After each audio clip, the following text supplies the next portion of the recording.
Hi everyone, welcome back. Let's start the 37th section in the Astic Parv of the Adi Parv. Sauti said, the best of snakes, that is, Vasuki, hearing the curse of his mother, reflected how to render it abortive. He held a consultation with all his brothers, Eravat and others, intent upon doing what they deemed best for themselves. And Vasuki said, O ye sinless ones, the object of this curse is known to you. It behoveth us to strive to neutralize it. Remedies certainly exist for all curses, but no remedy can avail those cursed by their mother. Hearing that this curse had been uttered in the presence of the immutable, the infinite, and the true one, my heart trembleth. Surely our annihilation hath come. Otherwise, why should not the immutable Lord prevent our mother while uttering the curse? Therefore, let us consult today how we may secure the safety of the snakes. Let us not waste time. All of you are wise and discerning. We will consult together and find out the means of deliverance, as did the gods of yore to regain lost Agni, who had concealed himself within a cave, so that Janmejaya's sacrifice for the destruction of the snakes may not take place, and so that we may not meet with destruction. Sati continued, thus addressed all the offsprings of Kadru assembled together, and the wise in councils submitted their opinions to one another. One party of the serpents said, we should assume the guise of superior Brahmins and beseech Janmejaya, saying, this intended sacrifice of yours ought not to take place. Other snakes, thinking themselves wise, said, we should all become his favorite counselors. He will then certainly ask for our advice in all projects, and we will then give him such advice that the sacrifice may be obstructed. The king, the foremost of wise men, thinking us of stealing worthy, will certainly ask us about his sacrifice. We will say, it must not be, and pointing to many serious evils in this and the next worlds, we will take care of the sacrifice may not take place. Or let one of the snakes approaching bite the person who, intending the monarch's good and well acquainted with the rites of the snake sacrifice, may be appointed as the sacrificial priest, so that he will die. The sacrificial priest dying, the sacrifice will not be completed. We will also bite all those who, acquainted with the rites of the snake sacrifice, may be appointed ritviks of this ceremony and the sacrifice. By that means, attain our object. Other snakes, more virtuous and kind, said, oh, this counsel of yours is evil. It is not meet to kill Brahmins. In danger, that remedy is proper, which is blessed on the practices of the righteous. Unrighteousness finally destroyeth the world. Other serpents said, we will extinguish the blazing sacrificial fire by ourselves, becoming clouds luminous with lightning and pouring down showers. Other snakes, the best of the kind, proposed, going by night, let us steal away the vessel of som juice. That will disturb the rite. Or, at that sacrifice, let the snakes by hundreds and thousands bite the people and spread terror around. Or, let the serpents defile the pure food with their food defiling urine and dung. Others said, let us become the king's ritviks and obstruct his sacrifice by saying at the outset, give us the sacrifice fee. He, the king, being placed in our power, will do whatever we like. Others there said, when the king will sport in the waters, we will carry him to our home and bind him, so that that sacrifice will not take place. Other serpents, who deemed themselves wise, said, Approaching the king, let us bite him, so that our object will be accomplished. By his death, the root of all evil will be torn up. This is the final deliberation of all. O thou whose heartest with thy eyes, then do speedily what thou deemest proper. Having said this, they looked intently at Vasuki, the best of snakes. And Vasuki also, after reflecting, answered, saying, Ye snakes, this final determination of you doth seem worthy of adoption. The advice of you all is not of my liking. What shall I say which would be for your good?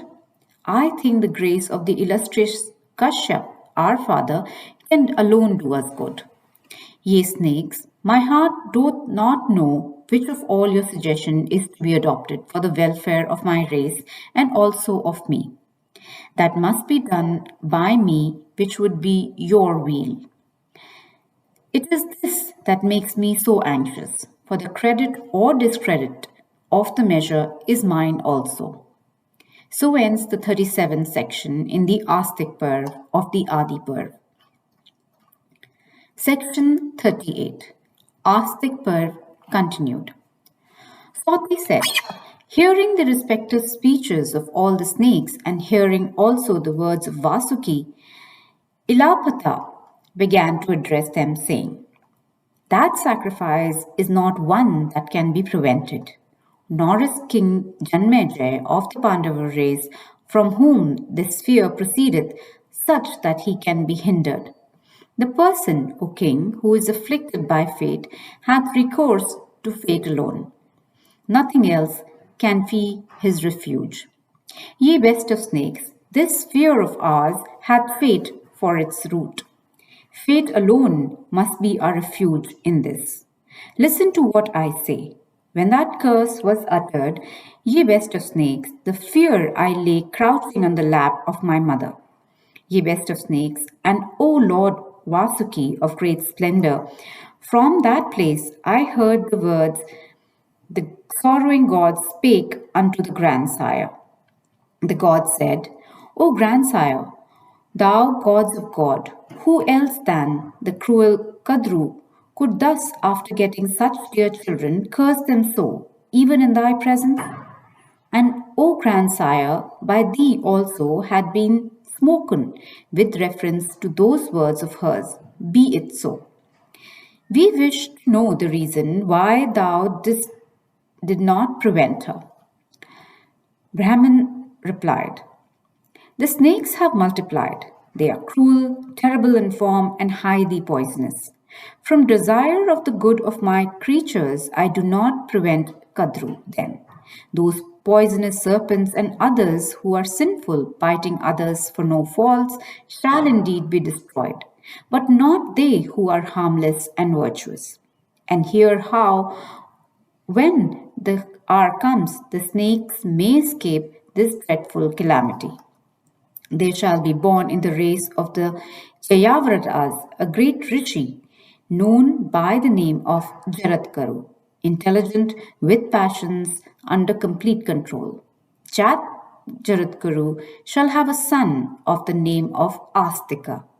He shall put a stop to that sacrifice, and those snakes who shall be virtuous shall escape therefrom.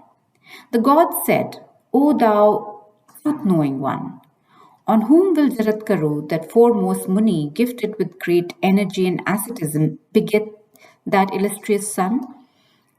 Brahma answered, Gifted with great energy, that blessed Brahman shall beget a son possessed of great energy on a wife of the same name as his. Vasuki, the king of the snakes, hath a sister of the name of Jaratkaru. The son of whom I speak shall be born of her, and he shall liberate the snakes. Ilapatra continued. The gods then said unto the grandsire, Be it so. And the Lord Brahman, having said so unto the gods, went to heaven. O Vasuki, I see before me that sister of thine known by the name of Jaratkaru. For relieving us from fear, give her as alms unto him, that is, the Rishi Jaratkaru of excellent vows, who shall roam a begetting for a wife. This means of release had been heard of by me. Section 39. Astic Parv continued. Sati said, O best of regenerate ones, hearing these words of Ilapatra, all the serpents in great delight exclaimed, Well said, well said. And from that time Vasuki set about carefully bringing up that maiden, that is, his sister Jaratkaru, and he took great delight in rearing her. And much time did not elapse from this when the gods and the asuras assembled together churned the abode of Varuna. And Vasuki, the foremost of all gifted with strength, became the churning cord. And directly the work was over. The king of the snakes presented himself before the grandsire. And the gods, accompanied by Vasuki, addressed the grandsire, saying, O Lord, Vasuki is suffering great affliction from fear of his mother's curse. It behoveth thee to root out the sorrow, begotten of the curse of his mother, that hath pierced the heart of Vasuki, desirous of the weal of his race. The king of the snakes is ever our friend and benefactor. O Lord of the gods, be gracious unto him and assuage his mind's fever. Brahman replied, O ye immortals, I have thought in my mind of what ye have said. Let the kings of the snake do that which had been communicated to him before by Ilapatra. The time hath arrived. Those only shall be destroyed that are wicked, not those that are virtuous. Jaratkaru had been born, and that Brahman is engaged in hard ascetic penances. Let Vasuki at the proper time bestow on him his sister. Ye gods, what hath been spoken by the snake, Ilapatra, for the weal of the snakes is true, and not otherwise. Sati continued. Then the king of the snakes, Vasuki, afflicted with the curse of his mother, hearing these words of the grandsire and intending to bestow his sister off to the rishi Jaratkaru, commanded all the serpents, a large numbers of whom were ever attentive to their duties, to watch the rishi Jaratkaru, saying, When the Lord Jaratkaru will ask for a wife, come immediately and inform me of it. The weal of our race depends upon it. Section 40. Astic Parv continued. Sonak said, O son of Sutta, I desire to know the reason why the illustrious Rishi, whom thou hast named Jaratkaru, come to be so on the earth. It behoveth thee to tell us the etymology of the name Jaratkaru. Swati said, Jara is said to mean waste, and Karu implies huge. This rishi's body had been huge, and he gradually reduced it by severe ascetic penances. For the same reason, O Brahman, the sister of Vasuki was also called Jaratkaru. The virtuous Sonaka, when he heard this, smiling and addressing Ugrashavas, said, It is even so. Sonaka then said, I have heard all that thou hast before recited. I desire to know how Astika was born. Swati, on hearing these words, began to relate according to what was written in the Shastras.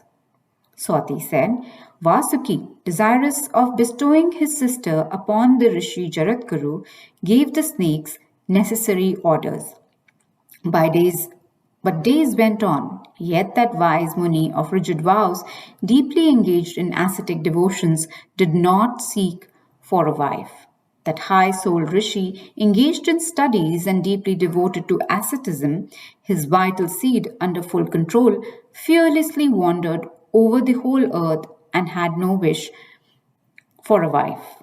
Afterwards, upon a time, there was a king, O Brahman, of the name Parikshit, born in the race of the Kauravas, and, like his great grandfather Pandu of old, he was of mighty arms, the first of all bearers of bows in battle, and fond of hunting. And the monarch wandered about, hunting deer and wild boars and wolves and buffaloes and various other kinds of wild animals. One day, having pierced a deer with a sharp arrow and slung his bow on his back, he penetrated into the deep forest, searching for the animal here and there, like the illustrious Rudra himself of old, pursuing in the heavens, bow in hand, the deer which was sacrifice itself turned into that shape after the piercing. No deer that was pierced by Parikshit had ever escaped in the wood with life. This deer, however, wounded as before, fled with speed, and at the proximate cause of the king's attainment to heaven. And the deer that Parikshit, that king of men, had pierced was lost to his gaze and drew the monarch far away into the forest. And fatigued and thirsty, he came across a Muni in the forest, seated in a cow pen and drinking to his fill the froth oozing out of the mouths of the calves, sucking the milk of their dams. And approaching him hastily, the monarch, hungry and fatigued, and raising his bow, asked that Muni of rigid vows, saying, O Brahman, I am King Parikshit, the son of Abhimanyu. A deer pierced by me had been lost. Hast thou seen it? But that Muni, observing then the vow of silence, spoke not unto him a word. And the king in anger thereupon placed upon his shoulder a dead snake, taking it up with the end of his bow. The Muni suffered him to do it without protest, and he spoke not a word, good or bad. And the king, seeing him in this state, cast off his anger and became sorry, and he returned to his capital. But the rishi continued as the same state. The forgiving Muni, knowing that the monarch, who was a tiger amongst kings, was true to the duties of his order, cursed him not, though insulted. That tiger amongst monarchs, that foremost one of Bharata race, also did not know that the person whom he had so insulted was a virtuous rishi. It was for this that he had so insulted him. That rishi had a son named Shringreni of tender years, gifted with great energy, deep in ascetic penances, severe in his vows, very wrathful, and difficult to be appeased. At times, he worshipped with great attention and respect his preceptor, seating with ease on his seat and ever engaged in the good of creatures.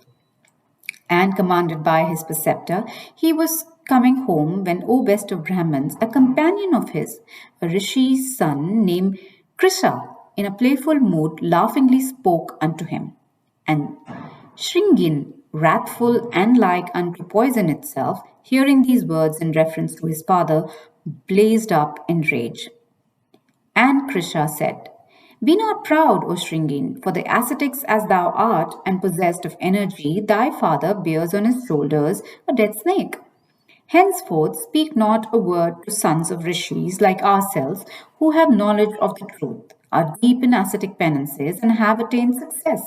What is that manliness of thine, those high words of thine begotten of proud, when thou must have to behold thy father's bearing a dead snake?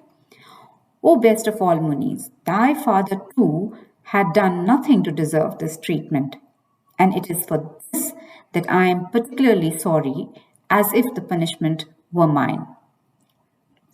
So ends section 40 of the Astik Parv of the Adi Parv. Section 41, Astik Parv Continued. Sati said, being thus addressed, and hearing that his sire was bearing a dead snake, the powerful Shringin burnt with wrath, and looking at Krisha and speaking softly, he asked him, Pray, why doth my father bear today a dead snake? And Krisha replied, Even as a king, Parikshit was roving for purpose of hunting, O dear one, he placed the dead snake on the shoulders of thy sire. And Shringin asked, What wrong was done to that wicked monarch by my father? O Krisha, tell me this, and the witness the power of my asceticism. And Krisha answered, King Parikshit, the son of Abhimanyu, while hunting, had wounded a fleet stag with an arrow and chased it alone. And the king lost sight of the animal in that extensive wilderness. Seeing then thy sire, he immediately accosted him. Thy sire was then observing the vow of silence. Opposed by hunger, thirst, and labor, the prince again and again asked thy sire, sitting motionless, about the missing deer. The sage, being under the vow of silence, returned no reply. The king thereupon placed the snake on thy sire's shoulder with the end of his bow. O Shringin, thy sire, engaged in devotion, is in the same posture still. And the king also had gone to his capital, which is named after the elephant. Soti continued, having heard of a dead snake placed upon his father's shoulder, the son of the rishi, his eyes reddened with anger, blazing up with rage, and possessed by anger, the puissant rishi then cursed the king, touching waters and overcome with wrath. And Sringin said, that sinful wretch of a monarch who had placed a dead snake on the shoulders of my lean and old parent, that insulter of Brahmins and tarnisher of the fame of the Kurus, shall be taken within 7 nights hence to the region of Yama. Death by the snake Takshak, the powerful king of serpents, stimulated thereto by the strength of my words. Sati continued, and having thus cursed the king from anger, Shringin went into his father and saw the sage sitting in the cow pen, bearing the dead snake. And seeing his parent in that plight, he was again inflamed with ire, and he shed tears of grief and addressed his sire, saying, Father, having been informed by thy disgrace at the hands of that wicked wretch, King Parikshit, I have from anger even cursed him. And that worst of Kurus hath richly deserved my potent curse. 7 days hence, Takshak, the lord of snakes, shall take the sinful king to the horrible abode of death. And the father said to the enraged son, Child, I am not pleased with thee. Ascetics should not act thus. We lived in the domains of that great king. We are protected by him righteously. In all he does, the reigning king should by the like of us forgiven. If thou destroy Dharma, verily Dharma will destroy thee. If the king do not properly protect us, we will fare very ill. We cannot perform our religious rites according to our desires. But protected by the righteous sovereigns, we attain immense merit, and they are entitled to share thereof. Therefore, regaining royalty is by all means to be forgiven. And Parikshit, like unto his great grandsire, protecteth us as a king should protect his subjects. That penance practicing monarch was fatigued and oppressed with hunger. Ignorant of my vows of silence, he did this. A kingless country always suffereth from evil. The king punisheth offenders, and fear of punishment conduceth to peace, and the people do their duties and perform their duties undisturbed. The king established religion, established the kingdoms of the heaven. The king protected sacrifices from disturbance and sacrifices to please the gods. The gods caused rain, the rain protected grains and herbs, which are always useful to man. Manu saith, a ruler of the destinies of men is equal in dignity to 10 Veda studying priests. Fatigued and oppressed with hunger, that penance practicing prince had done this through ignorance of my woe.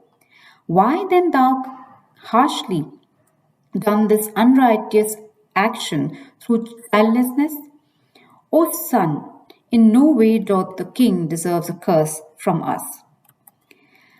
Thus ends section 41 of the Adi Parva of the Astic Parva. With this, we come to an end to this episode of Mahabharat and its heroes. Don't forget to like and subscribe. Until next time, this is your host, Madhulika Rajahan, signing off. Stay healthy always. Narayan Narayan.